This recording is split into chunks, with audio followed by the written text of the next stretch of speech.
if you do a rom-com really well, I think what makes it a really solid story is that there is a like a lesson to learn, or there's a moral to the story, or there's a theme in there that like many Yeah. women can resonate with. And I say women because most rom-coms are geared towards women, but there are some like rom-coms that are geared towards like guys. Like I would say Hitch is actually geared more towards men. Yeah. Like it's two main characters, or it's main character and its side character. Like they're men. It's Will Smith and shoot, what's his name? I think he plays I, Paul Blart. for the life of me, I can't remember. Anyways, you guys know what I'm saying. Like those are the two main characters. The women are actually they're like they're part of the journey, but they're not like the main focal point. So yeah, I mean like there's an element there of like I think they're grounded, right? Like good rom-coms are grounded. This one just happens to be Yes. grounded in a cemetery. That was such a good line. I That just was came up with great. it. I'm gonna tweet that. You gonna tweet that? Who tweets anymore? Nobody tweets. I do. All right, all right. Everybody go follow Darcy on Twitter. Hey guys, welcome back to the Untitled Workin' Podcast. I am your co-host Lauren. And I'm your co-host, Darcy. And today we are just kind of catching up on where things are at. It's we got a lot going Pretty on. much. Yeah, So much yeah. going on. Oh my word. Yeah. It's Ugh. I think every author can resonate, or at least every indie author can resonate of like trying to do marketing, trying to write, trying to edit, trying to like do all the things. Yeah. I mean, we're 2 months now. We're officially 2 months into this project. Yes. Yeah. Um, like 2 full months into it, plus 7 Hmm. days, but Yeah. Plus, who's counting? who's counting? Um, but it's a lot Yeah. to balance. Yeah, I'm always gonna give kudos to those authors that crank out like 3, 4 books a year. Oh my gosh, Yeah. Wild. amazing. Yeah. Uh, 'cause so I guess a little I'm gonna go back to our roots a little bit. Lauren, what have you been working Are you on? okay? All right. Yeah, I know this is we haven't had this kind of like set up for a minute, which I have missed for sure. Yeah, Working on so much. I mean, like everyone knows, like we've set it up where it's like you and I structured everything in the beginning, work through all of that stuff, and then you're diving in and like putting the meat to the bone, so to speak. And then I'm coming in and writing sections that like maybe you've got a writer's block on. I'm doing like developmental editing like components. Um, but yeah, so just kind of plugging away on that, and then I launched Substacks. And I'm also doing all the podcast editing and finding guests, and then we're hosting together and creating content and social media for that and writing copy for that and then scheduling all that and so basically, researching. Lauren's doing everything. um, No, not everything. It's a team effort, but there's a lot of back end that I just didn't know needed to be done, or like even like the yeah. website. Like you made a website too. I don't think we even talked about that. So you'll have to tell us about your website when you share about like what you're working on. But like I made the website and it took me like multiple weeks when I thought it would take me like a couple days. And then I launched it and like a week later, I found out that like there was a thing called ADA compliance for websites, which I did not know. That was like I knew ADA compliance for like physical locations and making sure people have access to things. And I'm like fully supportive of people having access to things. But like the way that I learned about it was like a very like, oh, if you don't do this, people are gonna like come after you kind of a thing. It like freaked me out. So I Yeah, pulled the website and like spent 3 weeks trying to like get that all figured out and dialed in because you don't know what you don't know. it's So true. I yeah. remember you sending me like all those videos Yeah. on Instagram. You're like, ah, I was like, Darcy, save yourself. yeah, Yeah, literally. because you had just told me that you'd launched one too, and I didn't even know you were Yeah, working on one. And I was like, oh, Darcy needs this information too. yeah. Well, I Gosh. appreciate that. No, for real. Yeah. But What are you you're, working on? Oh, oh yeah. So I was just gonna say that you're basically the executive producer of this entire project. yeah. Yeah. That's like your job, which Yeah. put that on your resume because you've been killing the game. Well, I wish we got um, more podcast listens. That would make me feel like I'm killing the game. But like full transparency, we're working on like yeah, marketing for the podcast. And even though we're consistent on social media, on TikTok, Instagram, and YouTube with posting things, like trying to hit the right times of day, we've got copy, like we're posting snippets, it's still, like, the Yeah. numbers are still lower than I thought they would be for how consistent we're showing up and for how, like, good the quality is. Like, I wouldn't say we're, like, phenomenal studio level quality, but, like, I've listened to the podcast. I don't usually like, maybe there's one episode in season 1 that's like, the audio on that's rough." Oh, But that was our phone call one. yes, yeah, yeah, that was the one, yeah. Yeah, I won't even say which episode that is because it's a little rough to listen to, but, yeah, I just, like, I thought for how well we're showing up to do this and how consistent that we would, like, have more, but I guess that goes to, like, show you that just because you do something well does not owe you. You're not owed the Yeah. views and the Yeah. listens just for showing up and showing up well. It's like there's marketing too. Oh, man. We're learning the same lessons as Matilda. Ah, dang it. It's gonna be so real. Oh, gosh. Yeah. Um, but yeah, so what I'm working on, I guess, Yes. Yeah. so well, I'm working on writing. Um, Yay! 'Cause if that's there's like no book, it yeah. doesn't matter what I do. Yeah. So of course, like, obviously, like, I've got, um, school, work, all that stuff, but, like, Yeah. project-wise, I'm working on Unholy Vows. Taking everything that we have, rereading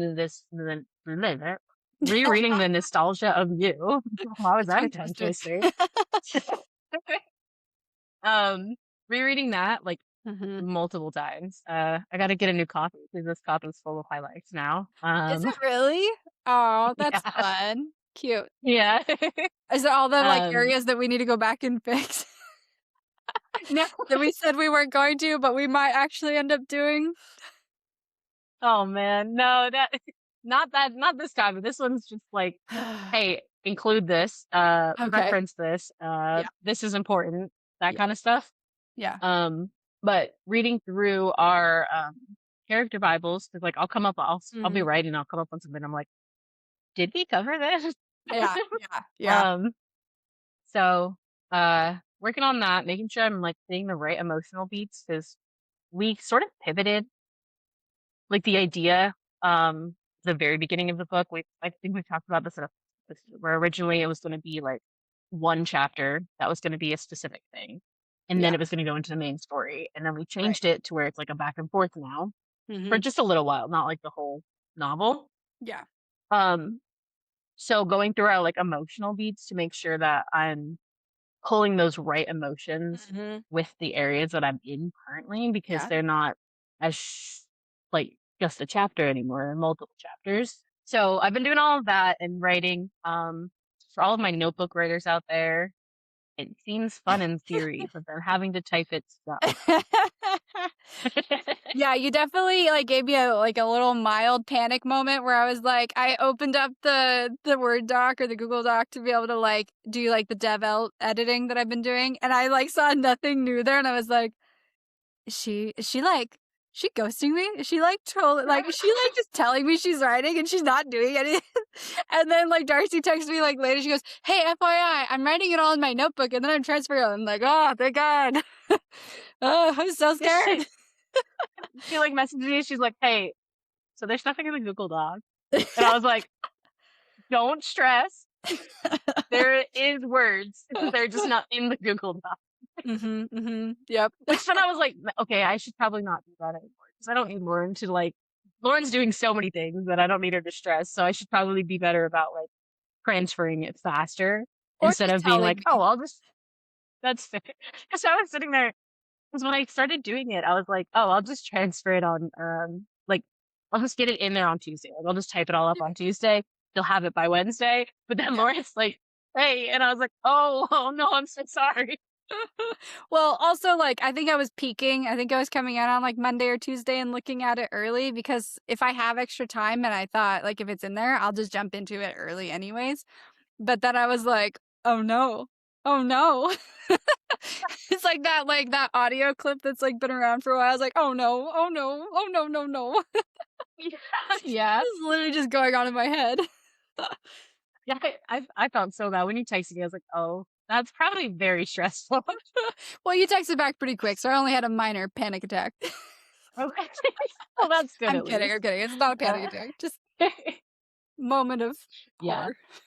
Okay, so I know we joke all the time about like not putting pressure or anything like that, but I will say coming in as like the hired co-writer for a story that somebody else has already like Yeah. created and formed, there's so much pressure that comes with that. Mm, Um, because I'm sitting here and I'm like, I love the story, I love the idea, I love all of it. yeah. It's also something that's a little bit different than my traditional writing style. I'm very dark. When I write, I have very like, you know, dark themes. Anyways, but I also I do write like the lovey-dovey stuff as well. It's just that's usually more sprinkled in. And now we're kind of reversing my traditional writing style of like it's the rom-com lovey-dovey with a little bit of darkness sprinkled in because it has Yeah. to be for like the Yeah. type of story it is. Yeah. Um, so a lot I was telling Lauren earlier, I was just like, I feel like it's boring. And Lauren's like, it's not. It's more slice of life. And I was like, oh, so no, that makes Uh, so much more sense. I mean, it's slice of life until we get to the act 2 break, right? Right. And I Yeah. think that's the thing too of, like, I'm, like, dying inside as you're saying this because I also, like, I don't read romance and I don't watch rom-coms all that often, and it's just, like, that's what the story needs to be, so we're both trying to adapt our, like, thoughts and perspectives to fit what the Yeah. story needs because we both are very clear on what it needs.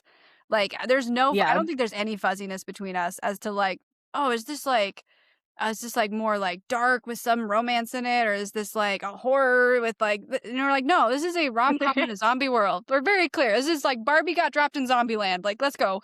Yeah. Like Yeah, exactly. but it's just, like, it's funny because it's, like, when we were talking, we were like, maybe what we were doing is, like, writing it, and then when we go back on the next pass, we're like, "Hey, this we need to lighten this chapter up because it's more dark," kind of a thing, or we need to, like, weave in more of the, like, themes that we're talking about in this, like, at a later point, but, like, just trying to, like, wrap our minds and, like, get it out there as, like, this is, like, a funny, like, slice of life, like you said, like, slice of life moment of, like, what's the worst thing that could happen in this world with this character trying to do these things with the wrong perspective? And then, Yeah. like, some of the stuff we talked about, we were like, "Oh, yeah, I'd be so mad if that happened." Like, it'd be Right, hilarious. right, yeah.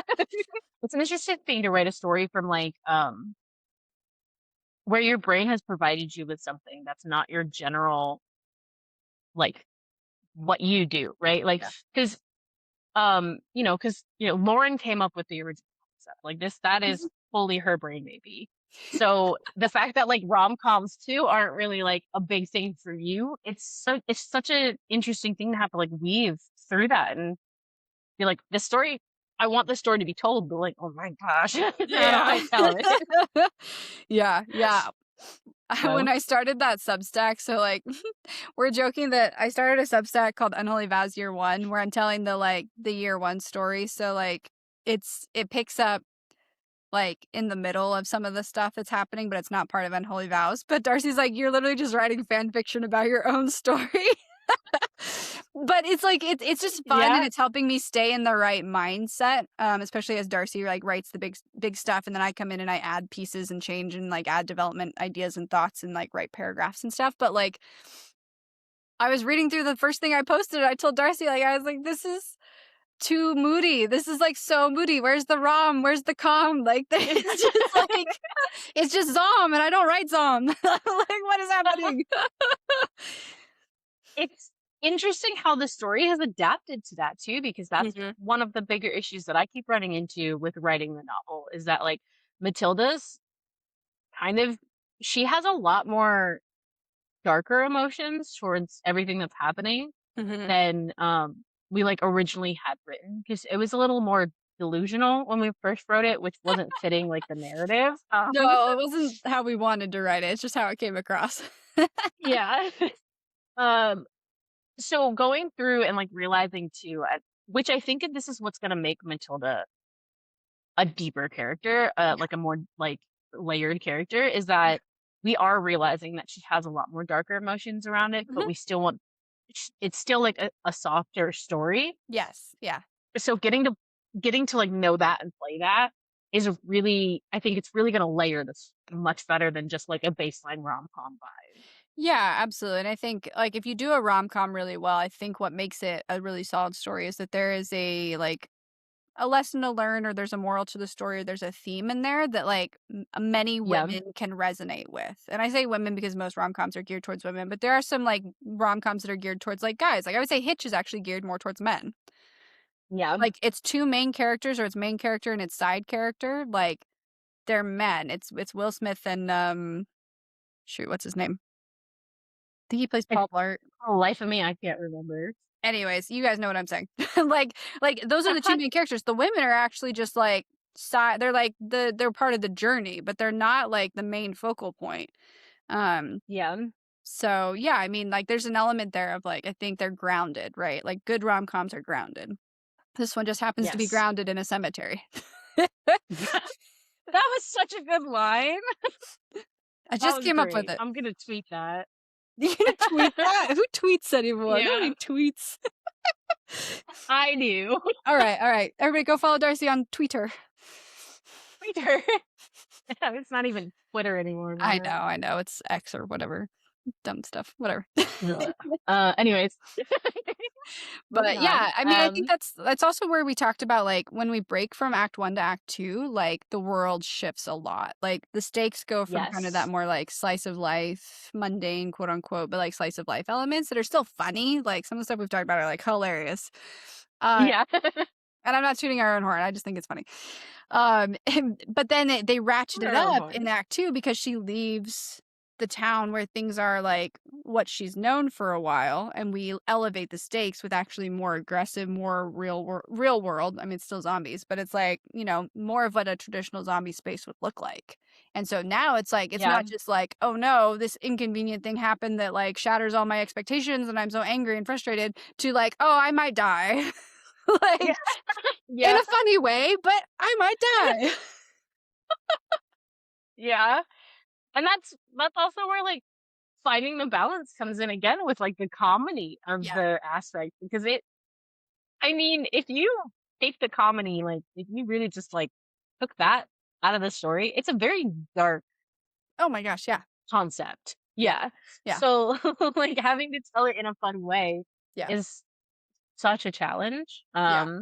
But like I think the best like way to go about it too, like is if you want it to be funny but you can't do it while you're writing the original draft, like Lauren was saying, going back through and sprinkling that in later is a Mhm. totally fine thing to do. Yeah, for sure. I mean, So maybe it's just, like, how we are as writers or artists in general, of, like, wanting to do it right the first time, or, like, feeling you poured so much into it that the idea of having to change it feels like you weren't good enough or you didn't do it right or whatever the feelings are, but, like, giving yourself that room to play of like, this is my building block, this is where I'm starting, and then I'm going back through on another yeah. pass, and I'm making sure that, like, my nuances are there, or I'm making sure that my foreshadowing is there for something later. Like, most authors do that anyways. Like, I'm listening to different podcasts with trad and indie authors and stuff, and, like, they're all talking about doing this, so it's like I feel like it's just a very normal part of the process that we just don't, like, share on the, like, quick bite social media spaces.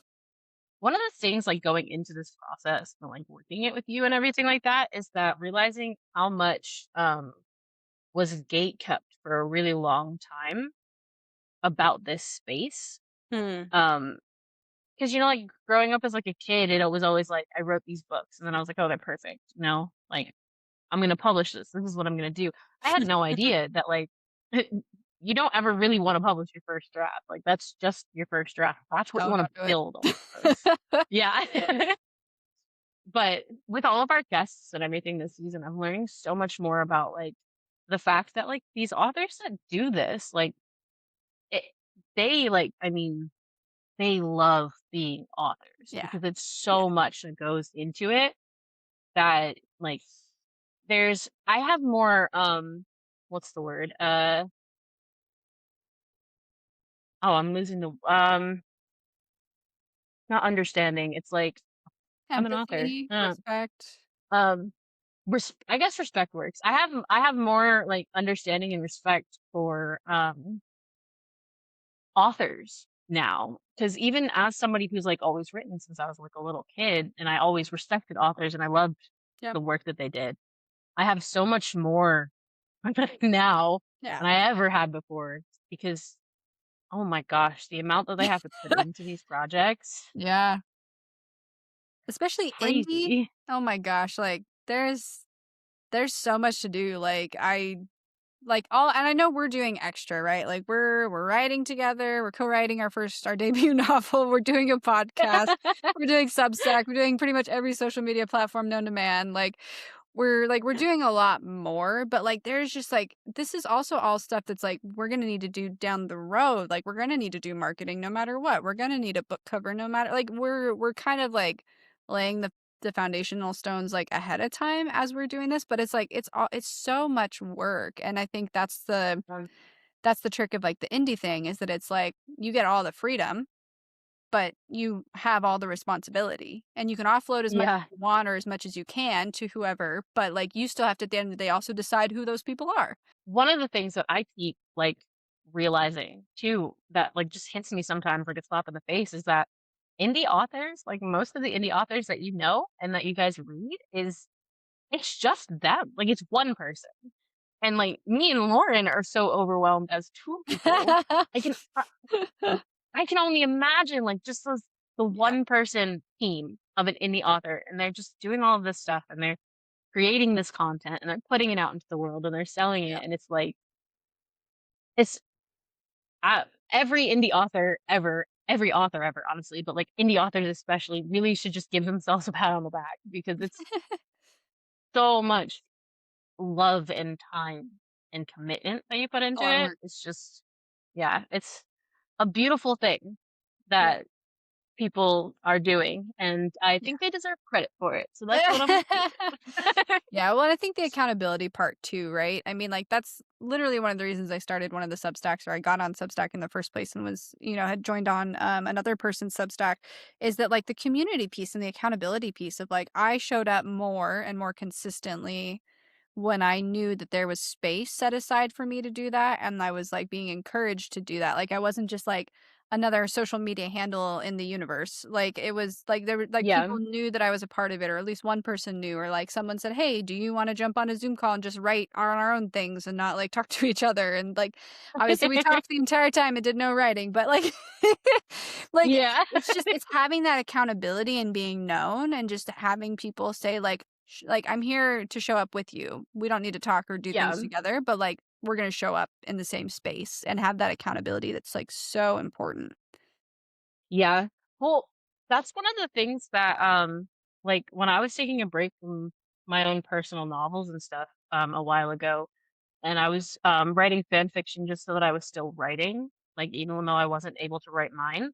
Yeah. That is one of the really beautiful things about, like, the writing community and also, like, the fan fiction communities is the accountability Mm. in, Yeah. like but not, like, in a negative sense, like, in a like, if you're working on, like, a fan fiction when I tell you, there are some fan fiction writers that write full-length novels. I stumbled across one the other day that was Wild. 334,000 words. That's wild. Yeah, and crazy, and, like but they're posting, like, chapter by chapter, and Mhm. then you have, like, all these people coming in and making these comments and stuff. That's something about Wattpad, like, how you can comment on each paragraph and Yeah, everything yeah, like that. Like, I think the the beautiful thing about the writing communities is creating that accountability yeah, and having the world know, "I'm working on something," and yeah. also kinda getting to know that people like what you're working on. Yeah, and I think also just having that encouragement as someone else who's going through it. I mean, like, that's one of the reasons that, like, mom groups and dad groups and, like, there's groups for people of different experiences that can Yeah, come together because it's just sometimes it's nice to know that you're not in it alone, that other people get you, that you don't have to, like, spend so much time and energy explaining something that other people just get. I mean, like, yeah, that's the whole reason I started the Misty Morning Stories Substack was so that, like, I could have accountability and other friends that I know that are writers could come in and have that accountability and just, like, other people in general that want that can be like, "Yeah, I need a digital space to show up. I need just somebody to be on a Zoom call or a" it's what is it called? Like, body doubling on, like, Twitch or whatever? yeah, Like, I just need someone to yeah, like, to know that I need to show up. I don't need you to, like, hold me yeah, accountable to anything. I don't need you to call me out by name. I don't need to talk to you. Like, I just need someone to know that, like, I exist and I'm here and I'm working. Yeah, yeah, and I think that's, like, building those communities is, like, such a important thing. Yeah. I used to do body doubling streams where I was like, "Come clean my room with me," and, like, there would be people just in the comments and, like, they wouldn't be commenting, but they'd be viewing it because they'd be cleaning their rooms too or Yeah. doing their homework. It's like that body doubling, that accountability aspect is so helpful Yeah. when you're just, sometimes you can feel like you don't exist in Yeah. within a community, and Yeah. so it's Yeah. good to You feel have. unknown. Yeah, so I think that's really important. Yeah. Um, Well, it's one of the reasons why. that's what we're working on. I don't think we got past that Yeah, question.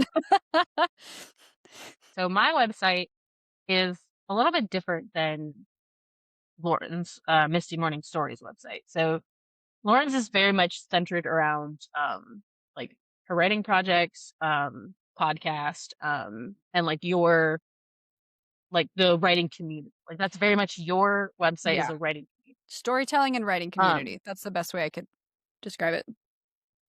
yeah, so the difference that comes from, I guess, my website, which made it really hard to make, by the way, is that Mm. there's a lot of, like, layers to Yeah. who I want to be and Mm. be perceived as.